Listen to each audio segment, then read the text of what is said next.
Normandy, late June 1944. The hedgerows trembled before the sound arrived.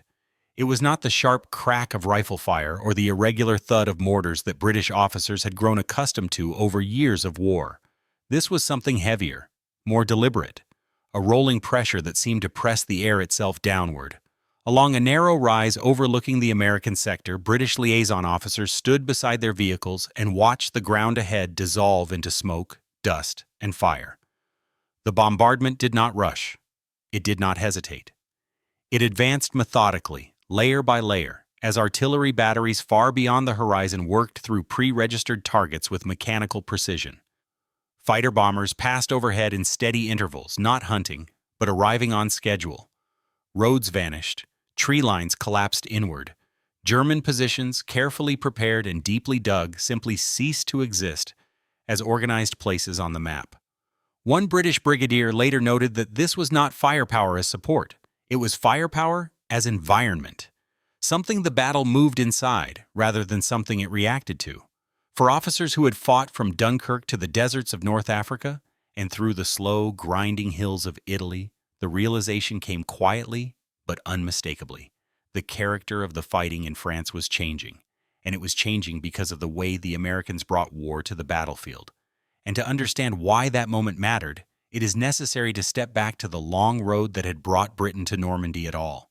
When Britain entered the war in September 1939, it did so with experience, confidence, and a dangerously outdated sense of scale. The British Army that crossed into France with the British Expeditionary Force was professional, disciplined, and rooted in imperial tradition. What it was not built for was prolonged industrial warfare against a continental power capable of mobilizing entire societies for destruction. The collapse of France in June 1940 shattered more than alliances. It dismantled assumptions that had guided British military thinking since the First World War. British officers returned from Dunkirk with hard lessons burned into memory. Modern war moved faster than planning cycles, and firepower, not maneuver alone, dictated survival. Yet Britain survived by necessity, not advantage. The evacuation preserved the army, but it left behind nearly all its heavy equipment. Guns, vehicles, radios, and stores vanished into the sand and surf of the French coast. From that moment forward, British officers learned to fight wars of constraint. In North Africa, they operated across vast distances with limited reserves, making every artillery round and fuel convoy matter. Victory came through adaptation, not overwhelming force. The Desert Campaign rewarded flexibility and punished excess. British commanders became masters of balance, using enough firepower to hold ground, but never so much that it could not be replaced. Italy reinforced these habits. From 1943 onward, British and Commonwealth formations fought in terrain that negated mass. Mountains, rivers, and narrow valleys reduced battles to incremental advances measured in yards, not miles.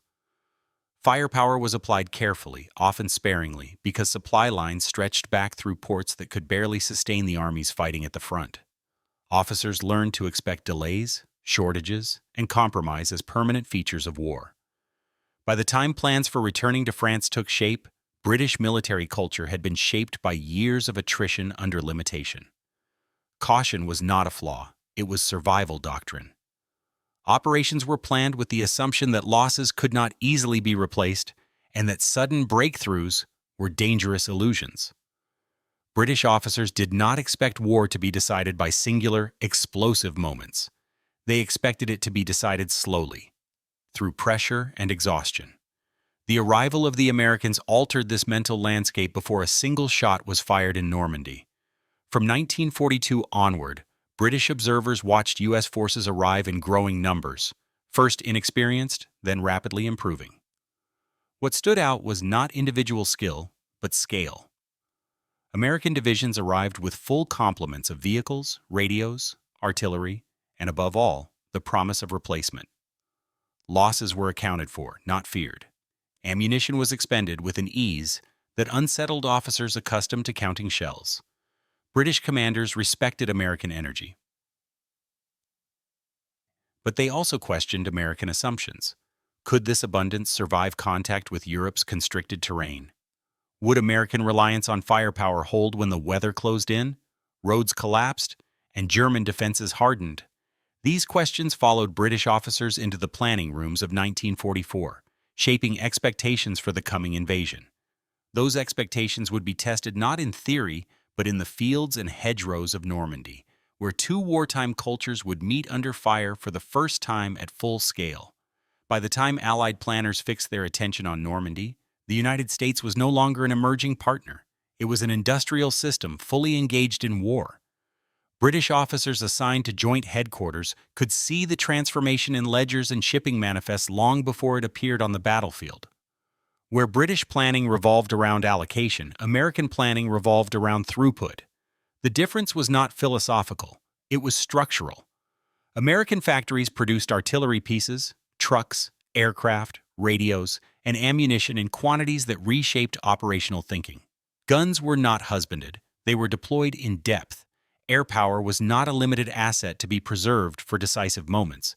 It was woven continuously into ground operations. Logistics did not follow success, but it created the conditions for it. The invasion of France was designed around these assumptions. Operation Overlord did not rely on speed alone, nor on surprise after the first hours. It relied on the certainty that once ashore, the Allies could land more men, more machines, and more firepower than the German army in the West could destroy. British officers studying the plans recognized the logic, but many remained cautious. They had seen offensives stall when conditions shifted. They had learned that German defenses, when underestimated, exacted disproportionate cost. The Normandy coastline itself reinforced those doubts. The bocage country inland from the beaches was a defender's landscape: narrow lanes, thick hedgerows, concealed firing positions. It favored infantry, not armor, and punished any force that advanced without precise coordination. British units assigned to hold the eastern flank around Caen understood this immediately. Their role was to engage, fix, and contain German armored formations that might otherwise counterattack the beaches. As June turned into July, the fighting around Caen settled into a brutal rhythm. British and Canadian divisions attacked prepared positions, gained ground slowly, and absorbed counterattacks. Firepower was applied heavily, but within familiar limits. Artillery barrages were timed, air support requested carefully, and advances measured. To British officers, this was war as they understood it: costly, deliberate, and uncertain. Across the American sector to the west, the early fighting appeared similarly constrained. U.S. infantry struggled through the same hedgerows, taking losses and adapting tactics. From British observation posts, there was little indication at first that anything fundamentally different was unfolding. The battlefield looked familiar. Progress was slow. Casualties mounted. What changed was not a single decision, but accumulation. American engineers widened roads and built supply routes under fire. Artillery units established overlapping fire plans that extended miles beyond the front line. Air-ground coordination improved daily, as forward air controllers refined procedures. When the moment came to break out of Normandy, the Americans did not prepare a single hammer blow. They prepared an environment in which German resistance could no longer function. British officers embedded with U.S. formations began to notice the shift before it was formally announced. Fire missions arrived faster. Ammunition stocks grew rather than shrank. Airstrikes did not interrupt operations. They framed them. German positions that might have required days of attritional fighting were neutralized in hours. This was not recklessness. It was confidence rooted in supply, coordination, and scale. And as preparations for the breakout intensified, British commanders watching from the east began to understand that the coming operation would not resemble the battles they had been fighting for years. It would change the tempo of the entire campaign in France. The first angle through which British officers understood American firepower was human, not technical. It emerged in field reports, liaison notes, and private correspondence written not for history, but for clarity. What struck them was not aggression or bravado, but a different relationship with risk. American commanders accepted exposure in exchange for speed, confident that supporting fires would arrive on time and in volume. British officers, conditioned by scarcity, watched this approach with a mixture of concern and professional curiosity. In the hedgerows west of St. Lo, British liaison officers observed American battalions advance behind artillery schedules that did not pause when resistance stiffened. Instead, the fire plan expanded. Additional batteries were brought into the pattern without disrupting movement. One British staff officer noted that American units did not wait for the battlefield to stabilize before committing resources. They assumed instability as a constant condition and planned around it. Tactically, this revealed a second angle. American firepower was not reactive. It was anticipatory. Artillery was registered in advance across likely German fallback positions. Fighter bombers operated less as hunters and more as extensions of the ground commander's intent. Targets were not selected solely by opportunity, but by timetable. This compressed German decision-making. Positions that survived initial contact were often destroyed before they could be reorganized. Leadership provided a third angle. British commanders, including those at corps and army level, recognized that American senior officers delegated authority differently. Fire support was decentralized. Requests moved quickly through streamlined channels. British officers accustomed to layered approvals and careful synchronization saw how this reduced friction at the point of contact. The battlefield did not wait for perfect alignment. American systems were designed to function under pressure. There was also restraint beneath the scale. Contrary to early fears, American firepower was not indiscriminate. British observers noted careful mapping, repeated reconnaissance flights, and extensive use of intelligence to avoid friendly casualties. The volume was high, but it was not random. It reflected preparation rather than impulse. These observations reshaped British assessments as the campaign progressed. The Americans were not simply expending resources because they had them. They were applying them to impose a rhythm the enemy could not match. And it was this rhythm, more than any single weapon or unit, that would soon collide with German defenses at a decisive point in the campaign. A fourth angle emerged as British officers studied the technological systems that made American firepower sustainable. Radios were everywhere, not just at headquarters but down to platoon level. Artillery observers, infantry commanders, armor units, and air controllers operated inside a shared communications environment that reduced delay to minutes, sometimes seconds. British officers who had spent years coping with broken lines and overloaded signals networks noted the difference immediately. Firepower did not wait for runners or relays. It arrived through circuitry and procedure. This technological depth fed directly into the enemy angle. German units facing American sectors reported a form of pressure they struggled to define. It was not constant contact, but constant vulnerability. Any movement during daylight risked air attack. Any concentration risked artillery. Defensive positions that survived one engagement were often struck again before they could be reorganized. British intelligence summaries noted a growing pattern in intercepted German communications, requests for relief that could not be granted, reports of units rendered combat ineffective without decisive engagement. British officers recognized this as a systemic failure rather than a tactical one. German doctrine relied on elasticity, holding lightly, counterattacking sharply, and regaining initiative through local maneuver. American firepower denied that elasticity. Counterattacks were disrupted before they could form. Reserves were attrited before reaching the line. The German army was being denied its preferred way of fighting. The moral and psychological angle followed naturally. For British officers hardened by years of incremental progress, there was a quiet sense of relief in watching pressure applied without immediate exhaustion. This did not erase British losses or struggles around Caen, but it reframed them. Holding actions gained new meaning when they were seen as fixing forces that American firepower would later dismantle. The campaign began to feel cumulative rather than static. Some British commanders expressed unease as well. The scale of destruction was unprecedented in their experience. Villages flattened, terrain reshaped, and front lines erased. Yet even this discomfort was tempered by clarity. The objective was not terrain, it was the collapse of German operational coherence. American firepower was achieving that at a pace Britain alone could not have sustained. By mid-July, these angles converged into a single realization among British staff. The The battlefield was being reorganized around American capacity. The decisive moment had not yet arrived, but its shape was becoming visible.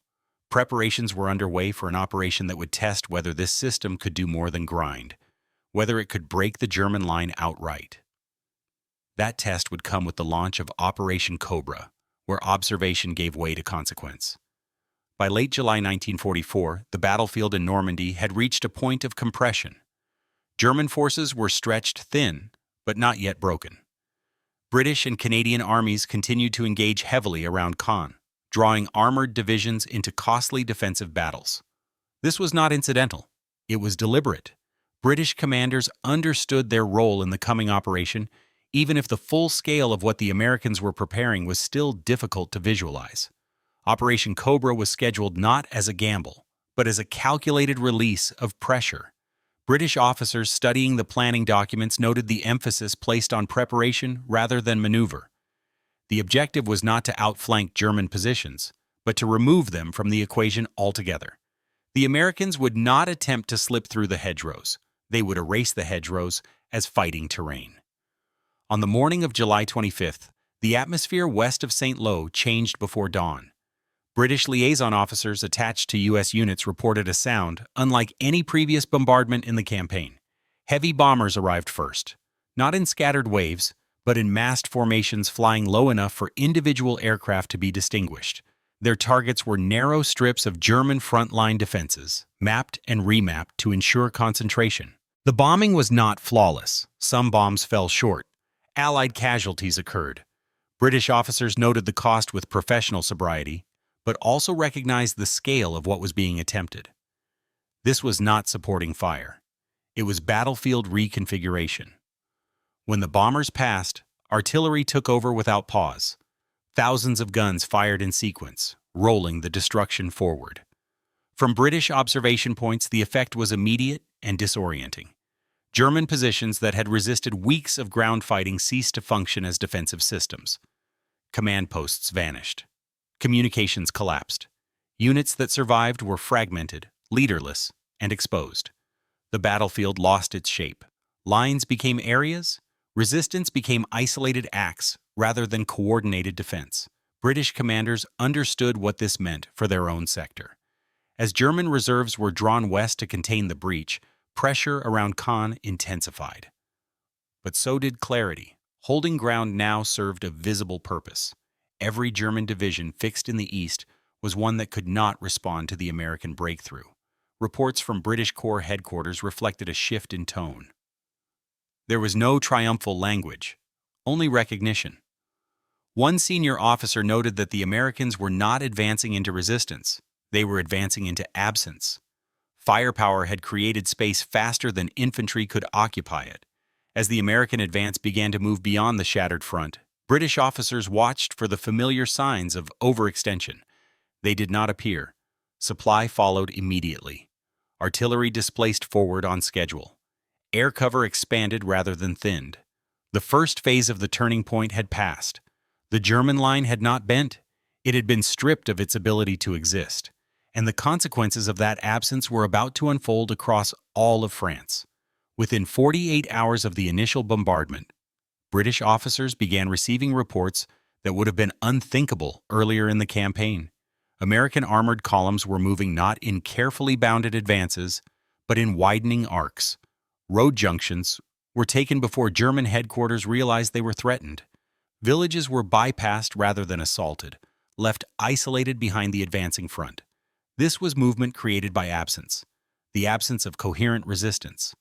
German attempts to re-establish a line failed repeatedly. British intelligence summaries captured the pattern with clinical clarity.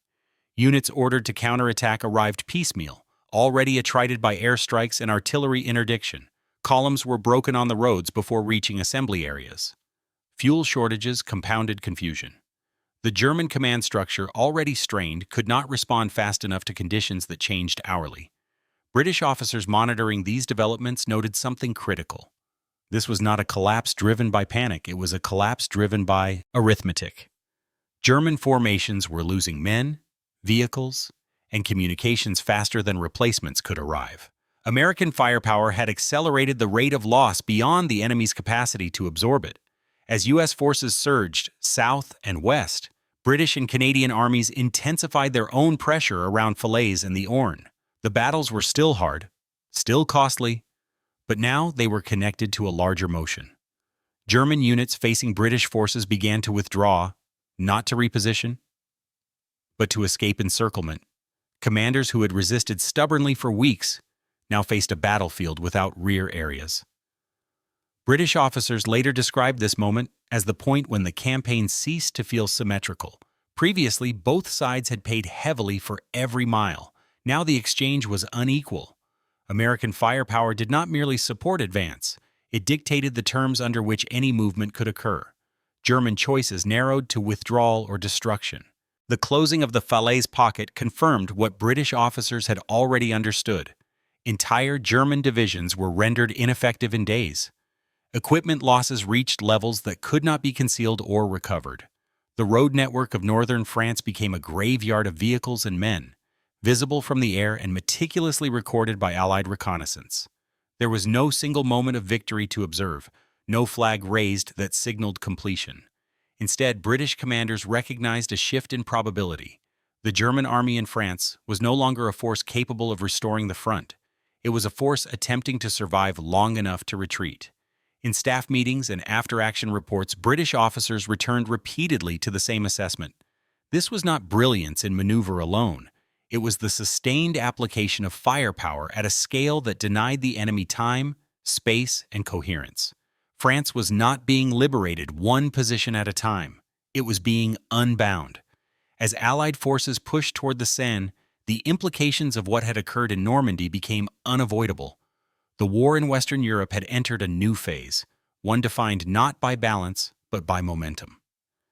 The immediate aftermath in France unfolded not as a pause, but as acceleration.